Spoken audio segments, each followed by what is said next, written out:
आयुष्य जगताना अनेक अनुभव आपल्याला येत असतात. काही चांगले असतात, काही वाईट असतात, काही साधारण असतात आणि काही अनुभव तर इतके भयंकर असतात, इतके त्रासदायक असतात की सहजच आपल्या डोक्यात येतं की आता माझी सटकली किंवा मेरे अंदर के जानवर को मत जगा. असा खूप राग, खूप संताप होतो आणि असं सहज अगदी नकळत विचार आपल्या मनामध्ये येतात. कालांतराने आपल्याला असं वाटतं की असे विचार का आले आपल्या मनामध्ये? आपण असा का विचार केला? काय झालं म्हणून असं झालं? या प्रश्नांची उत्तरं मी या व्हिडिओमध्ये देणार आहे. नमस्कार, मी डॉक्टर अपर्णा अष्टपत्रे शिसोदे आपल्याशी आज संवाद साधणार आहे की कार्ल युंग या प्रश्नांची उत्तरं आपल्याला देतात. त्यांचे जो पर्सनॅलिटी थेरी आहे त्यामध्ये त्यांनी आर्केटाइप नावाचे काही गोष्टी सांगितलेल्या आहेत. त्या आज आपण समजून घेऊ आणि आपण असे एक्स्ट्रीम विचार का करतो किंवा एक्स्ट्रीम वर्तन का केलं जातं या प्रश्नांची उत्तरं त्यात आपल्याला मिळणार आहेत.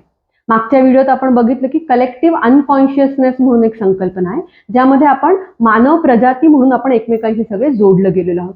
या हे जे आपलं अनकॉन्शियस आहे, कलेक्टिव्ह अनकॉन्शियस, त्याचाच भाग किंवा त्याच्यामध्येच हे आर्केटाइप्स आहेत. यामध्ये सगळ्या प्रतिमा आहेत. या आदिम काळापासून चालत आलेल्या सगळ्या प्रतिमा आहेत.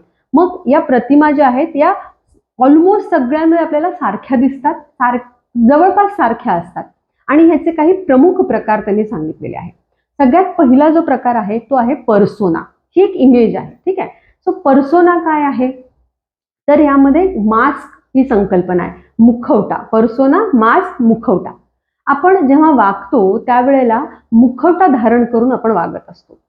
ज्या भूमिकेत आपण आहोत त्या भूमिकेला साजेसा मुखवटा आपण धारण करत असतो. हे करत असतो कारण हे जे अनकॉन्शियस आहे ना, जे कलेक्टिव्ह अनकॉन्शियस आहे, त्याच्यामध्ये अनेक नकारात्मक ऊर्जा आहेत. त्या नकारात्मक ऊर्जा वर नाही आल्या पाहिजेत. त्यांनी आपलं जे नातेसंबंध आहेत ती खराब नाही झाली पाहिजे, त्या तिथल्या तिथेच राहिल्या पाहिजेत, म्हणून आपण हा मुखवटा वापरत असतो. त्याला त्यांनी पर्सोना असं म्हटलेलं आहे. बघा, एखाद्या व्यक्तीचा आपल्याला राग येत असतो, मनातून असं वाटायचं की नाही बोलायचंय मला ह्याच्याशी, बिलकुलच नाही, पण आपण मुखवटा धारण केलेला असतो आणि आपण त्यांच्याशी अगदी छान हसून गोड बोलतो. That is what is persona. दुसरा जो त्यांनी इमेज सांगितलेले आर्किटाइप्स तो आहे शॅडो. यामध्ये काय आहे तर जसं नाव आहे शॅडो, तसंच डार्क साइड, आपल्या पर्सनॅलिटीची डार्क गडद बाजू जी आहे आपल्या व्यक्तिमत्वाची ती त्यामध्ये आहे.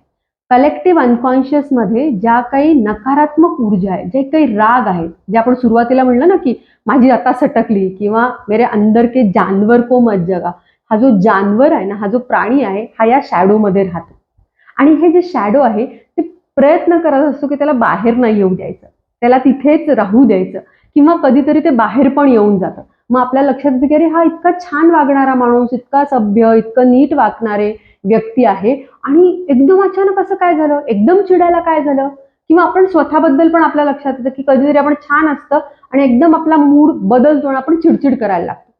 तर तेव्हा तो शॅडो जे आहे ते डॉमिनेंट झालेला असतं. तिसरा जो आर्किटाइप आहे तो आहे ॲनेमा आणि ॲनेमस. प्रत्येक व्यक्तीमध्ये स्त्रीतत्व आणि पुरुषतत्व दोन्हीही असतात आणि या दोन्हीचं बॅलन्स प्रत्येकामध्ये असतं, पण कधीतरी एखादं जे आहे ते डॉमिनंट होतं. म्हणजे जेव्हा पुरुषामधलं स्त्रीतत्व डॉमिनंट होतं त्याला आपण ॲनेमा म्हणतो आणि स्त्रीमधलं पुरुषतत्व जेव्हा डॉमिनंट होतं त्याला आपण ॲनेमस म्हणतो. आता या आर्केटाइप वरती थोडासा आक्षेप घेतलेला आहे, काही टीका केलेली आहे की यामध्ये जे स्त्रीतत्व आणि पुरुषतत्व म्हणून जे गुणवैशिष्ट्ये सांगितलेली आहेत ना, ती थोडीशी संस्कृती आधारित आहेत, कल्चरली डिफाईन्ड झालेली आहे. असं असलं तरी सध्याला पण ते बाजूला ठेवू, कारण ही संकल्पना आपल्याला समजून घ्यायची आहे. बघा, एखादा पुरुष आहे आणि तो हळवा झालाय, हळवा होऊ नये असं नाही, पण जेव्हा हळवा होतो त्यावेळेला आपण असं म्हणू की ते ॲनेमा आहे, कारण स्त्रीतत्व डॉमिनंट झालेलं आहे. किंवा एखादी स्त्री आहे ती खूप कणखरपणे एखादा निर्णय घेते आहे किंवा परिस्थितीला सामोरं जाते आहे, त्यावेळेला आपण म्हणू की ॲनेमस आहे. परत एकदा सांगते, ह्यावरती टीका झालेली आहे, कारण पुरुषांनी हळवं असू नये किंवा स्त्रीनी कणखर असू नये असं अजिबात नाही.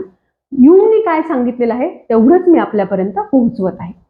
चौथा जो आर्किटाइप आहे जो खूप महत्वाचा आहे तो आहे सेल्फ, स्व. कार्ल युंग यांचं म्हणणं आहे की व्यक्तिमत्व जे सायके ते म्हणतात त्या सायकेच्या सेंटरला हे सेल्फ आहे. हे सेल्फ पॉझिटिव्ह आहे. हे आपल्या कलेक्टिव्ह अनकॉन्शियसनेस मध्येच आहे, पण ह्याला जाणीवेच्या कक्षेत अधिक आणायचं आहे. अनकॉन्शियस मधनं कॉन्शियस मध्ये आणायचं आहे असं कार्ल युंग यांचं म्हणणं आहे. जर आपण हे आणू शकलो तर आपण आपलं व्यक्तिमत्व जे आहे ते अधिक बॅलन्स्ड, अधिक सिक्युअर या पद्धतीने आपण जगणार आहोत.